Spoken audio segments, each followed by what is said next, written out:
So it looks like, I think we've got Liv and Ari, and I think Brighton's here, and Kayla. We should start adding them in right now. And we're really grateful. By the way, in terms of World Logic Day, we have several partners that came together for this day. UN SDSN, UN SDSN Youth. So that is Kayla with UN SDSN and the SDG Academy, and UN SDSN Youth with Brighton, who is joining us now. And then also really excited to have Leonie, who represents the European Commission and is the state representative for Luxembourg, as well as Nova Impact involved with Olivia, my co-founder, and also super excited to have civil speaker Ari, who's worked on several UN-related initiatives and is often an instructor, and I believe now is at the University of Hawaii. So I think we're pretty much here, and I will turn it over to Kayla, who's going to help moderate this panel, and just so excited to have all of our partners and a few special additions with Ari and Leonie for this panel. Yeah, thank you, Chelsea. Happy to help you and Chris today. I know you guys have kind of had a large feat of sessions that you've been going through today, so it's been a pleasure to partner with you guys on this event, and thank you for hosting some of my other colleagues earlier in your education sessions. But yeah, I know we have a lot to get through, so welcome everybody to the Partnerships for the SDGs and World Peace Through Logic. If you've tuned in throughout the day, you'll know that I will be joined by Chris Fronda, who is the CEO and CLO for Logic Tree, as well as Chelsea Toler, who's the co-founder of Nova Impact and Chief of Impact for Logic Tree. We also are going to be joined by Olivia Dell, who is an analyst at Falcom and partner at Nova Impact, where she sources deals, builds data-driven analytical frameworks, develops strategy for Falcon portfolio companies. And then as a partner for Nova Impact, Olivia also looks forward to building networks of next gens dedicated to building their lives in various forms of capital to drive impact. We're also joined by Leonie who wears many hats. She is an investor and Luxembourg member. She's the state representative of the European Union for the European Commission and Women in Venture Capital. She is a social and environmental justice activist, and in the past 2 decades, she's worked across venture capital and social justice reform, integrating technology and sustainability across top performing sectors, not only in the US, but in Latin America and Europe and Asia. We're also joined by Ari Eisenstadt, who is a future studies instructor and civil society presenter. He has been a lecturer at United Nations agencies, UN climate change conferences, World Summit of Nobel Peace Laureates, and as well as many universities, including the University of Hawaii, which he is currently based. And I'm also going to be joined by 2 of my colleagues, Brighton Coma, who is the director of SDSN Youth, where he leads the global network of over 1,500 young change makers and has a vast track record of working in intersections of product development, the SDGs, corporate sustainability, communication for development, and youth development in over 20 countries. And last but not least, Jeffrey Prosgreen, who serves as the global impact and growth lead at SDSN Youth.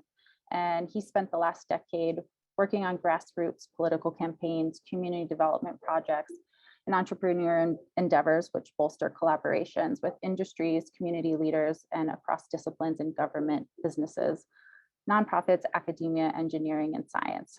So I know that was a mouthful, but I wanted to give you all the backgrounds of each of them here today, because even though they are diverse and they have different skill sets, there's a common thread among each of the speakers here, and that's the strong belief in leveraging the importance of partnerships.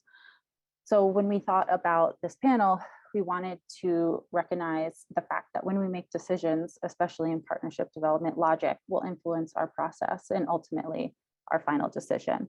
So when we consider how to pose new solutions or opportunities to prepare the next generation for a more prosperous future, it's important to consider not only your own vantage point, but the perspectives from where various players come to drive that systemic change. So to kick off this panel, I'd like to ask each of the panelists specific questions that center around the question of what does the future look like for impact, and how do we ensure that we're not leaving anybody behind?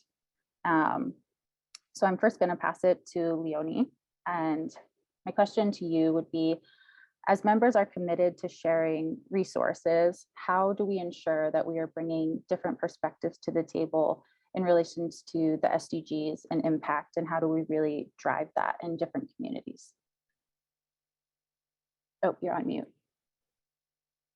Sorry about that. Thank you so much, Kayla, and thank you, Chris and Chelsea, for hosting.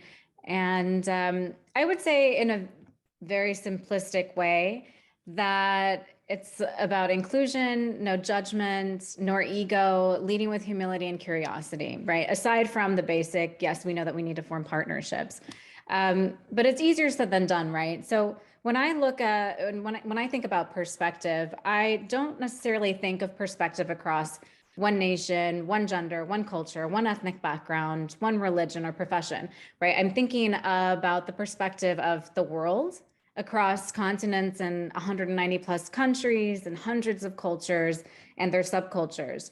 So the magnificence of history and the allure of culture and ancestry really helps us understand the problems at their core and helps us to provide a real problem solving for global solution if we ask and listen. And that comes with breaking down mental barriers or assumptions. And now, before I perhaps jump in and share a little bit about how one could do that in their day-to-day, or what we're doing, how we're solving for this within the European Commission with the group that I specifically work with, I'd really like to honor today's topic on logic. And what is logic? So in the most layman's term, logic is a way of thinking and problem solving. And it's the science of analysis that studies the principles of correct reasoning, and the reasoning is using deductive or formal or mathematical logic or experience to arrive at truths or at a single truth. And there are many types of reasoning. So currently, with the overstimulation and dissemination of information, it's really critical to look at an example. I like to speak about blockchain as an opportunity to really help validate that logic. And so some may be wondering, okay, well, how can blockchain technology be used to promote environmental sustainability? But that's, we can leave that for another conference. But ways to actually adopt different perspectives for sharing of resources, right? To your question, would be by recognizing patterns and differentiating between observations and inferences, recognizing your environment. Do the people around you or these people that you work with have more global experience or life experience on a particular topic or skill? And then really opening dialogue with curiosity and forming partnerships. And then also being on the ground to witness firsthand the consequences of those challenges, an example, the SDGs. And if I were to just break this down in a very simple example, right? If you, for instance, I just had ramen. So if you're opening a restaurant and you want to offer the best ramen in the world, right? Well, I would hope that part of the R&D would be not just to visit the most well-established or recognized restaurants in the world, but also, not just traveling to China or Japan, but also visiting the most unassuming or off-the-grid brick and mortar spots or street vendors that have really been affected by that culture, or in this case, the SDGs, right? That on average, perhaps may be undiscovered or unheard. So with the European Commission, to tie it back to how we actually look at different perspectives to solve for SDGs. So I particularly work with a group of 27 women, and the intent is to think about financial inclusion across Europe, but really to be an example to the rest of the world of how the lack of financial inclusion has affected women in BC. And these 27 incredible women all come from different backgrounds. We each represent our own country of origin. We speak different languages, have different professions. We have different journeys that led us to venture capital. But the common thread is really collectively, we have experienced the lack of financial inclusion. And we recognize the necessity to pull from each other's perspectives and listen, and then create the opportunity and promote inclusion for other women in BC. So we spend a lot more time actually breaking down the problem and hearing the problem from different perspectives before we just jump in to try to find a solution. Thank you for that. That was super insightful. And I think that kind of leads me to my next question that I'd actually posed to Ari. I mean, you just kind of talked about a lot of, breaking down these barriers and learning from our history. And Ari, of course, is a future studies teacher. So I think, Ari, it'd be great to hear, if you could speak as to, why you're passionate about future studies, and then what are some of the key teachings around what you see for the future, and how do we get to a more peaceful and prosperous future, kind of based on some of the points that Leonie just touched on, and taking the past, but also, of course, incorporating what we need for the future. Absolutely. Thank you so much, Kayla. Thank you, Chelsea and Chris, for organizing this, and these amazing panelists. I'm really honored to be here, and everyone attending. This is really a special day and a special type of conversation that is very humbling. It's also really exciting to me to think about logic in the term of future studies. And I had been involved with the UN system since the Sustainable Development Goal negotiations in 2015, where I had represented the International Chamber of Commerce to talk about these types of partnerships, because it's going to take about $120 trillion to achieve the SDGs. And we need partnerships. It can't just be government or the private sector or philanthropy. It needs to be everyone all together. And so it's exciting going to Hawaii, where they have one of the only future studies departments in the world. And that was one of the founders of this field is called Jim Dater is his name. And he discovered this system of 4 scenarios for the future. So a future studies methodology looks at not just predicting the future, but looking at these different scenarios. And so very quickly, to break them down, we have continued growth. So you can just think about going in a regular trajectory. We have discipline, where you can think of a recession, a contraction, collapse, where everything falls apart, and then transformation. And I personally am very much a transformationalist. I really like the idea of this exponential growth of us going through a new phase in human history. And I think that the Sustainable Development Goals are really the way to do that. It's also very exciting to think about what comes after 2030. And in the next few years, we'll start to have consultations and negotiations for what the 2045 goals look like. So that's a lot of what my research incorporates. Where do we pick up with human rights, with planetary policy, with space policy, environmental policy, and beyond. And I think that it's really exciting to now have these new financial models, like Leonie was talking about, not just about having inclusion for the sake of inclusion, but that it's not just the right thing to do, it's the smart thing to do. That we have good data on that when more people are involved at every level, especially though at the startup social innovation level, that we not only maximize financial impact, but social and environmental impact as well. So I'm really looking forward to discussing that more with you all and learning from other panelists. Thanks again. Thanks, Ari. I think everybody probably in this panel agrees with you on the transformation perspective, and hopefully, not the decline, the ones that you mentioned. Since you brought up, a lot of work about the SDGs and kind of transformative innovation and technology, I'd like to pass it to Brighton Kauma, who is my colleague at the SDSN, and maybe speak about how young people and the SDSN Youth's Innovation Readiness Program can help to continue to address the global problems and issues that we have when seeking to advance the SDGs, and how this program in and of itself seeks to ensure youth are at the table, and in terms of creating these diverse opinions and diverse backgrounds, and how do we create such a space for these open forums and transparency that both of you have touched on. So Brighton, I'll pass over to you.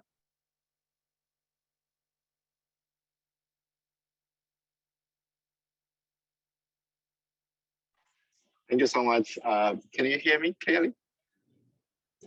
Excellent. First of all, I'm very excited to be given an opportunity to be here today. I was talking to my colleague that while I was at the airport traveling, I was always scouting for the right spot to be able to take this special celebration and discussion. So very excited that I got an opportunity to be invited, Chris and Olivia and Chelsea. I think it's very critical for us to explore deeply pathways through which we can engage young people globally, irrespective of where they are, irrespective of how they look, and irrespective of the socioeconomic backgrounds of their countries, into the transformation processes to achieve sustainability and sustainable development in general. One thing I would like to also highlight is the fact that over the last few years, SDSN and SDSN Youth collectively have been thinking a lot about what transformative processes can we focus on. And my colleague, Professor Jeffrey Sachs, has been speaking quite a lot about the 6 transformation for sustainable development. And I think what is even more critical is the fact that the ability for us to be able to cross-pollinate ideas and cross-pollinate skills in critical thinking, creative thinking, innovative thinking, collaboration, and empathy, all these different skill sets which UNESCO collectively describe as 21st century competencies should be made universal. And I see logic playing a critical role in ensuring that these skills are made universal to young people globally. That's the reason why SDSN Youth and its partners, including Nova Impact and Logic Tree, are working to make sure that young people have the right skills they need. And I would like to also highlight our new initiative called the Innovation Readiness Program. And I would like to invite all of you to get an opportunity to read more about the Innovation Readiness Program. And really the mandate of the program is to ensure that we identify young, innovative people that are using, emerging technology, that are thinking about innovation within the ecosystem of the innovations they are leading. And we are giving them the skills, the tools, and the competencies they need for them to be investor ready. That's why we believe strongly that it's only by giving young people the right competencies and skills they need, we will be able to achieve sustainable development.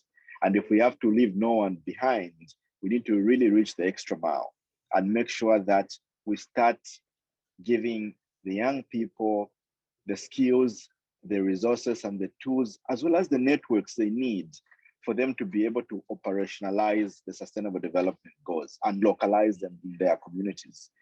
It's for this reason that SDSN Youth focuses entirely on localization. How can we be able to go to Kathmandu, establish an SDG youth hub in a university, guide young people on ways through which they can be able to localize SDGs? How can we go to Peru, or how can we go to Botswana or Zambia or the United States and be able to identify structures where young people need the skills, the relationships, and the networks for them to be able to create impact at scale?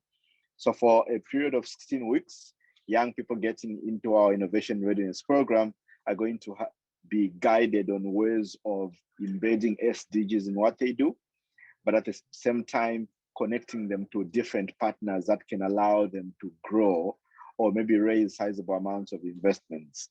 And I think what we are discussing today on World Logic Day is critical, because the skill sets for the future, as most of you might already know, the jobs of the future are not even known right now. So if we don't know how jobs of the future look like, it's important that we begin to integrate the different thinking, the different collaborations to be able to create impact at scale. So I'll be very excited to even discuss a little bit more about how SDSN Youth is working with young people from around the world in accelerating solutions for sustainable development, and our partnership forms the bedrock of what we do. Thanks, Brighton. Thanks for sharing. I think, you mentioned a lot of points about cross-pollination and educating young people and being able to get the resources in front of them and being able to make sure that people know they're there, right? And I know that that's what Chris is working hard towards in the next year, is to position Logic Tree in that way, to be able to not only provide the resources but to give them in a digestible way for many learners to be able to attain, and to also, of course, break down logic when you were trying to understand the SDGs. They're complicated, right? If they were easy, then they'd be attainable. But we all know that they're complicated and complementary, and you can't solve one without solving the other, and so forth. So Chris, I would love to hear more about Logic Tree's work in hoping to advance just this, and how you're really working to keep the element of human logic, but also, of course, software programming both present in the work that you see unfolding in the next year. And it, of course, obviously using technological advancements to continue to not leave people behind. Yeah, it's a difficult thing, because we want to get to that point where we've solved all these complex topics, and the reality is that some of them are not going to have a solution, but at least a step towards in the right direction is understanding more about both sides, right? So that we have more of an understanding behind why there are the differences in perspectives on different opinions, and that we break above the just the more disparaging conversation and get to more rational, logical, just let's try to work collaboratively together and have that conversation. So yeah, and then as it relates to what, to our mission and what we're doing, everything that we do as a company is going to center around education entirely. So this is where we talk about, and I talked about at the beginning, a lot of companies that are creating, AI to help drive efficiencies and optimizations. And some of them are able to write blog articles, for example, that are as if it was written by an expert. And now that blog article can be associated with you. And it's kind of a point of, well, then who's saying what now, right? And as we look at also more of robotic process automation that's coming in, replacing jobs, and more advancements come through. And even when we get to the point where potentially even programming in general is actually replaced by AI, how does that affect critical thinking skills? And so we are just dedicated at education, front and center. So everything that we do is, what is the impact on helping create new opportunities for people, but also helping them learn the critical skills, helping them break into software development for the first time, helping them learn these really complex topics for the first time and really dissect that information. And that's why we believe that, at least in our stance, we're just a bit worried that as more and more automation comes to be, and what is going to happen with that critical thinking skills? What's the backlash when, if we were to get to a point where, let's just say an AI made all the decisions for us, or had something like an algorithm doing that for us, then we don't have to think. And how does that end up affecting our reasoning skills? So that's why a lot of what we'll be doing, again, is just centered around education and anything that we can do to help further logic for opportunity and innovation.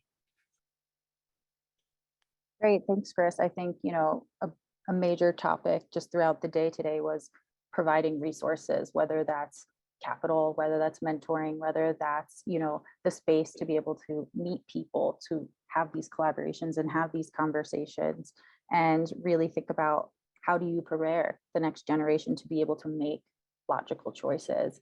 And I think something really great that Nova Impact and SDSN Youth have been working on for the past 2 years, at least, right, Chelsea, at least, is was the launch and the creation of a seed fund, which basically I'd love to pass over also to Olivia to speak about the seed fund and the work that you've done, not only at Nova Impact as a partner, but why you saw this as an opportunity and why you were inclined to take on this new type of partnership that I don't think your organization had done this far. So I think just kind of tapping into the reasons why you saw it was important and how it's kind of influenced your work, and where you see the seed fund really playing an integral role in providing these resources that we've all been talking about. Yeah, I'm happy to talk to that. So I think just kind of bringing it back to the broader conversation, what I'm hearing a lot of, and what I love to hear, because this is the work that we do at Nova, is that, you know, you kind of have these two worlds. On one hand, you have the operational world of, you know, the things that you do in the impact space, whether it's investing, deploying capital, creating policy, designing software, kind of doing the thing, right? And then on the other hand, you have this reflective work where you can actually stop what you're doing, say, hey, what are the things that have contributed to my success? What are the things that inform the work that I'm doing? What are the things that work? What are the things that don't work? And what we found at Nova Impact, and this is kind of why we created Nova Impact, is that doing that reflective work and trying to figure out, you know, how can I take my own experience and then hack it to make sure that I'm being as efficient, as smart, as logical as I potentially can be, is really the thing that can help you make better decisions operationally in the future, but that can also be the reflective work that informs the ways that we teach, the ways that we, you know, can pass on knowledge, and ultimately the ways that we collaborate with others, right? So, you know, we created Nova Impact to kind of leverage that reflective work to create a community of next-gen investors, entrepreneurs, philanthropists, people just focused on the impact space or interested in the impact space, whether or not they have, you know, 20 years of experience or absolutely none, to come together to do that reflective work to say, what's working in the impact space, what's not working in the impact space, and then how can we move forward operationally together to actually create more efficient and better impact and more logical decisions. So I think plugging in the UN SDSN Youth Seed Fund into this kind of gave us an opportunity to not only continue building out an impact ecosystem, which is kind of like the foundational work that we do at Nova. We bring next gen in, we do foundational education that that takes on a bunch of different forms, but one of those forms is mapping out what in the world is happening in the impact space, who's doing what. And so working with UN SDSN Youth on the Seed Fund has given us an opportunity to do that mapping work, but then to actually say, okay, here's a project, here's a little pool of capital or a big pool of capital that we can actually operationally deploy together in order to apply our learnings to make better logical decisions together operationally. So it's been a joy to work with the UN SDSN team. And this is really an opportunity to prove that, you know, you can create impact through the deployment of capital, through, you know, value add for portfolio companies, through all of the things that kind of can make you a good investor in a way that doesn't sacrifice impact, right? So this is a way for us to prove out that impact is not synonymous with sacrifice. And I think, you know, a lot of people on today have kind of been exemplary of this. But yeah, you know, we're really excited to work with UN SDSN Youth. And it's been a great opportunity to kind of do that operational work. Chelsea, I'm going to pass it to you in case I've missed anything. Sure. I don't think you missed anything, but I do think in terms of and in the spirit of SDG 17 and partnerships, it's important if I share a little bit of background, and I hope it's inspiring to you all as well. And that is, you never know who you're going to meet or who you're going to be on a panel with, or who you might meet in passing that will become your friend or your collaborator or your next partner. And so for me, Olivia and I, we grew up in the same city, and yet we actually met through Nexus in New York. And in that same room, little did we know we would be working with UN SDSN Youth, but we were underneath the UN. And in the spirit of flowing with the punches, Sam Leonie, who now is at Oxford, but helped the UN SDSN Youth team get launched prior to Brighton, he led sort of in this little tiny room a discussion on how we better youth. And he wasn't, you know, fully prepped, and I think he was filling in for someone else, but his passion for the topic was just something that really resonated with me and the other people in that room. And so we became friends after, and then had Kayla come to Austin, where we did a summit around impact. And Kayla helped bring the voice of Alexandria, who's a climate activist, into that room. And then from there, we met Brighton, we met Jeff. So, you know, I say these things to inspire you that any conversation you have can lead to capital going to kids where it needs to go, or it could go to meeting Ari, who's going to teach you about future studies, and maybe you work together on a research project. So I think what Chris and I have tried to create today, and I hope goes on well beyond this conversation, is be open to partnerships, be open to perspectives that are different than your own, be open to organizations that are different than your own, because the SDGs are going to take all of us and all we have. And I can't remember who mentioned how many trillions of dollars. I think it was Ari. But there's a whole lot of work to be done, and we all have a role to play in it. So just excited to do that alongside incredible partners and teammates, and really excited for what the Seed Fund is going to bring to SDSN youth member organizations. Yeah, I mean, Chelsea, I can speak to that. So I was supposed to go to Texas just to attend, and then it turned into I had to kind of fill in. And I'm super happy that happened, because then it led me to you, and we've become friends and partners in various levels of work. And now I get to meet Chris and everyone on this panel.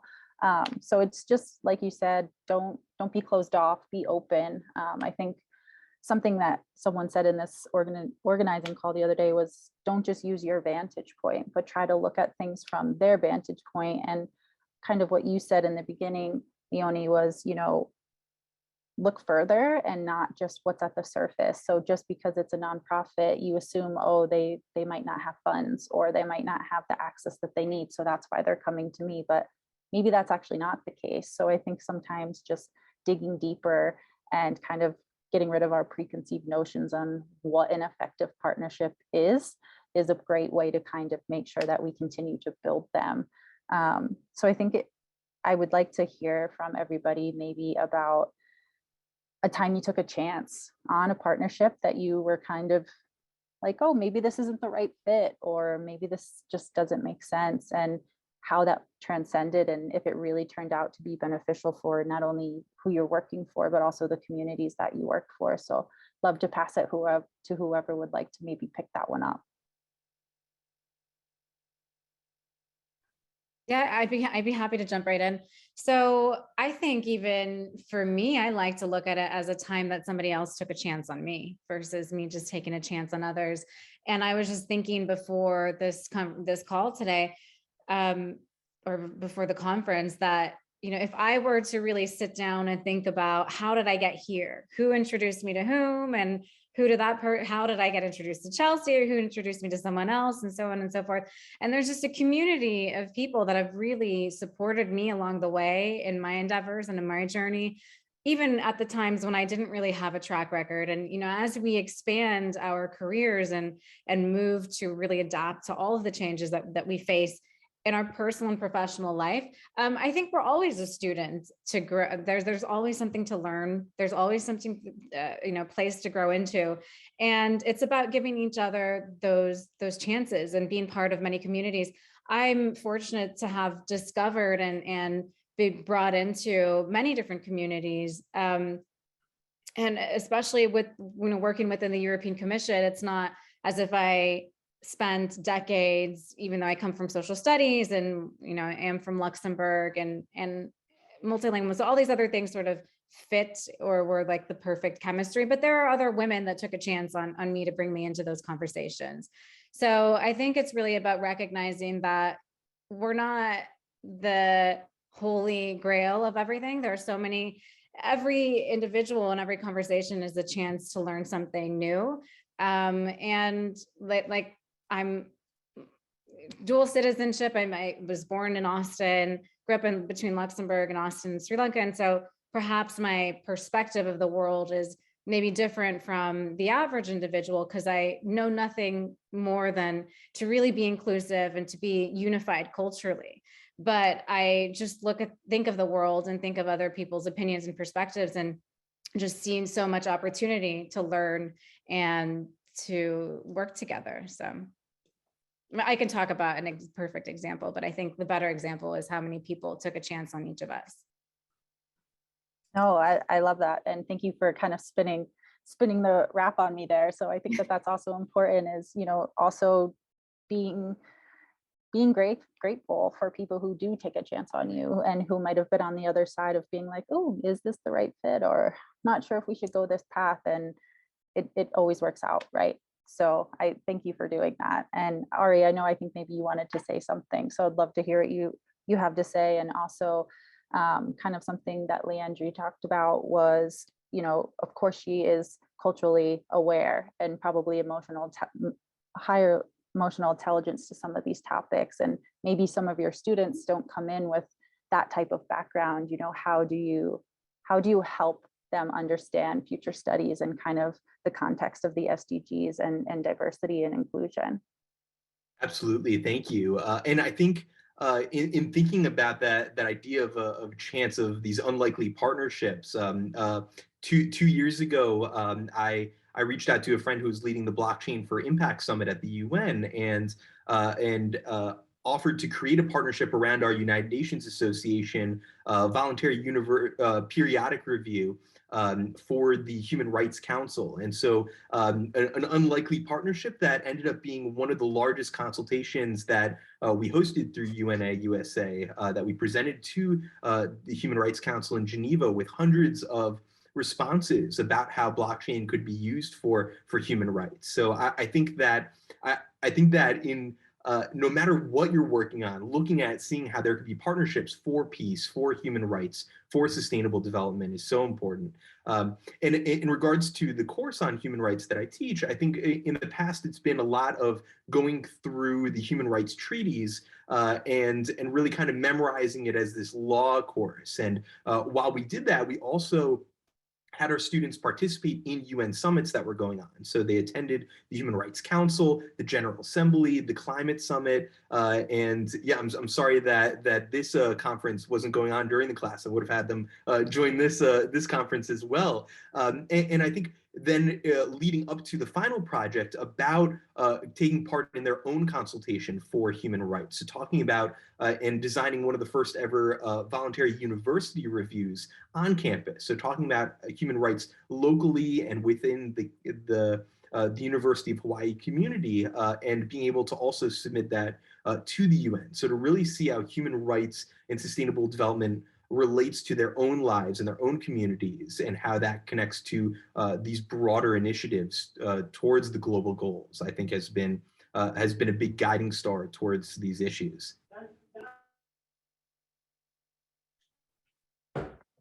Thanks for sharing, Ari. I mean, yeah, like we mentioned earlier, the SDGs are so interrelated and layered that human rights have to be at, the crux of this, right? Or we're not going to achieve any of them.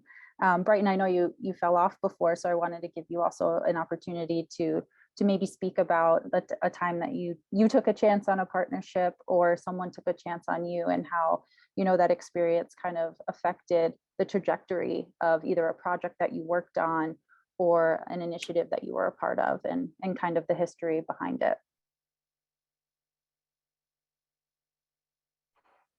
Thank you so much, Kayla. I think that's a very important question, and I'm glad that equally Chelsea did hint to how partnerships is critical, including Ari when he spoke recently. I think when we go back to SDG number 17, which speaks strongly about strengthening worldwide partnership and how we can be able collectively to contribute to the different targets established in SDG number 17, I would like to just highlight 3 key things. Number one is target number 1 on SDG 17, which looks at strengthening domestic resource mobilization, including through international support. Target number 2 looks specifically at implementing development assistance commitments, which looks at governments and supranational institutions. But one other target, which is target number 4, speaks strongly to assisting developing countries in attaining sustainability. And I will speak to that because part of my formative years was spent working with young people on the African continent. And one thing that really happened during my formative years while in university was when I was attending a conference And while I was attending a conference, I was very interested in like broadcasting and radio and innovative ways of communicating messages in simplified words. So this is very funny because I was looking for battery cells to power my portable sound recorder. So then I started looking around in the conference room for somebody that would have access to battery cells for me to be able to power my recorder and interview a few young people. Then I stumbled into somebody who gave me 2 batteries. And those 2 batteries gave birth to an opportunity that allowed me to gain the skills necessary to train other young people in broadcasting. But it was from that initiative to develop the courage to approach someone and talk to them and share what I was looking for and establish our common intent that allowed us to partner and train over 6,000 young people as broadcasters in about 6 African countries. And now the projects have been self-sustaining. So you see that partnerships happen in very unique ways, even in spaces that we don't imagine. So how do we develop that initiative to reach out, the initiative to be able to extend what we know, extend the resources that we have for us to bolster our partnerships? And this fast forward takes me back to SDSN, where I am at the moment, because when I travel anywhere, I meet young people that in some way are affiliated to the global network that we've built over the years. And it really gives me a lot of enthusiasm to see that there's cross-pollination of collaboration. Somebody might be working on water in Bangladesh, and then they will meet another member of SDSN Youth who's working on a similar water purification project in Kenya, and they would exchange ideas and meet on Zoom. And also the emergence of technology, like Internet of Things, is allowing all these things to be attained much easily. But I think one challenge which I would want to pose to all of us is to think about other young people in environments and situations that don't have access to opportunities that we have. We observed that during the pandemic, thousands of young people, if not millions, were unable to have access to the internet, meaning their abilities for them to learn were cut short to a greater extent. So how can we be able to think about ways of creating collaborations to be able to extend opportunities to those that are underserved, especially in communities and countries that continue to face socioeconomic challenges? Thanks for sharing, Brighton. Yeah, I think it's important to also recognize, like Chelsea mentioned, you could meet somebody on the street that could turn into a lifelong partner or open a door for you that you never knew existed. And I feel like that's what a lot of Nova Impact does, is they link up people who they might have not met before. And Olivia, maybe if you'd like to share some of your experiences from Nova Impact and how I know that you offer training sessions and you offer, ideas of how to be involved in policy, and just maybe some of the experiences that you've had there and that you've seen kind of flourish from your engagements with some of your partners.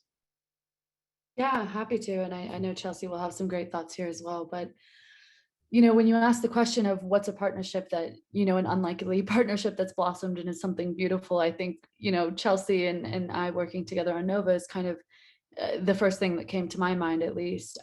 She and I met after she put on a conference in Austin, and I was just a lowly attendee. And after the conference, reached out to her and said, hey, what you're doing is really incredible. Can I be supportive?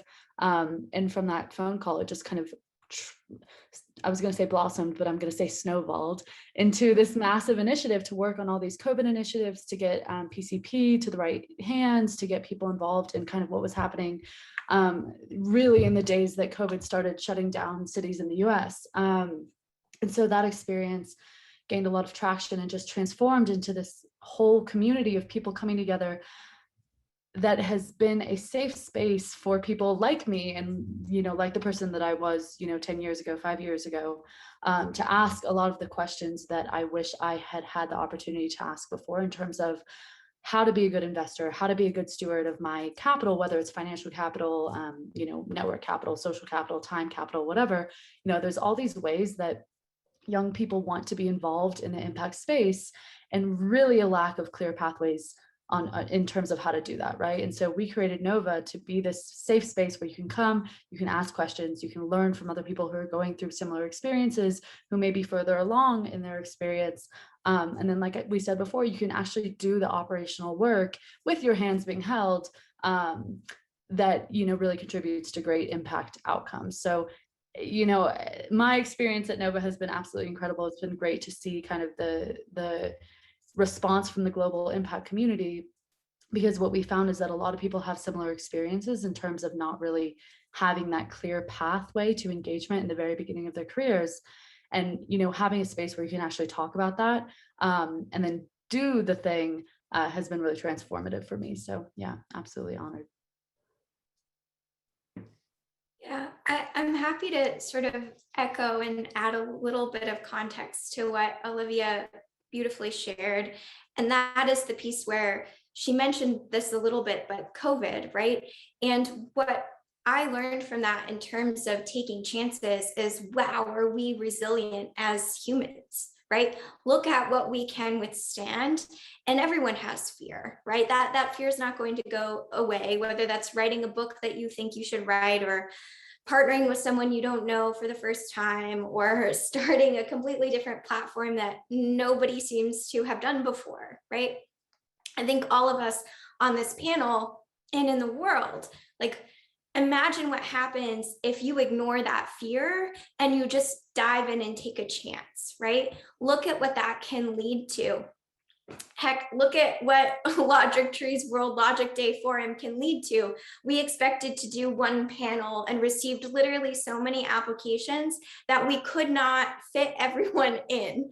We're actually looking at possibly doing some sort of YouTube series Chris is going to lead afterward, just so we can really truly highlight all of the amazing people that even applied that didn't get to speak today. So in terms of taking a chance, I can say this: I've never regretted a chance that I've taken on anyone, and certainly not anyone on this panel or in this community, but I have regretted chances. I have and will continue to regret chances that I don't push myself to take because of fear.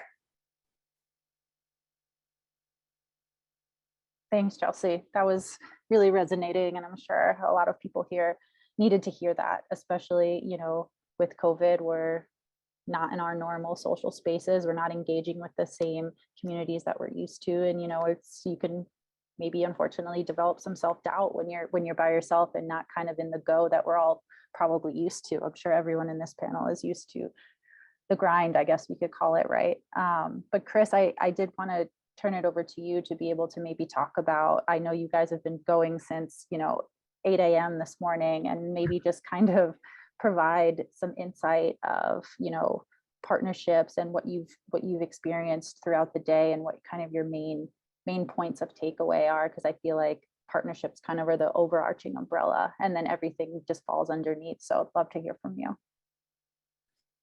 Yeah. Well, partnerships is a core principle for the entire company. I mean, as in entirety, actually. So everything that we do, so we're launching as our platform, we're going to be a technology partner to a lot of other accelerators and funds, providing an ability to help accelerate the technology development for different startups. So helping them build their technology, get it commercialized much faster and more cost effectively. We're going to be looking to partner with the logicians and educational bodies that want to help us, use the power of the platform to capture that logic, and then be able to share it for that more impactful educational materials. And so everything, and even beyond that, our entire, just as a side, our business model is actually entirely growth through partnerships across the board. It would be worth saying that from speaking from like the logical math and a game theory perspective, talking about Adam Smith kind of game theory about how if everyone just goes for the maximum for themselves, that's the best system. But then, we have with a beautiful mind and John Nash coming out saying that, that actually with partnerships and collaboration, you can provably show that can have better economic outcomes for everyone. So I think that it's, partnerships is a key to what we're doing. And I think it's a huge key to success for society. Thanks, Chris. And I know we're looking forward to, we just met, not even a month ago, and here we are today. So that's also a perfect example, and really looking forward to, working with you alongside making the SDGs accessible to learners of all ages and breaking it down in a logical way to understand. I know we're getting close to the end here, so I maybe just want to close out with allowing to do maybe a little lightning round of just a piece of advice that each of you would offer to the audience on, when you approach partnerships, what you should kind of keep in the back of your mind. I guess I'll start with Brighton, just because you're on my screen that way, and then I'll go to Leandri.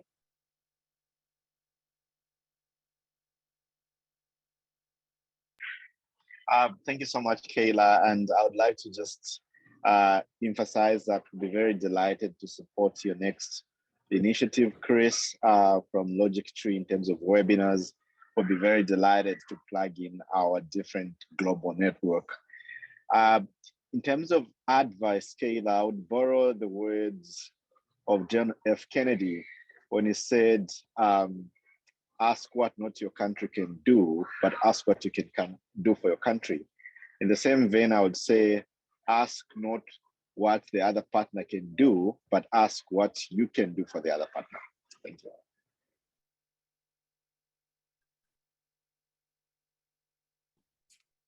Leandri, would you like to go next?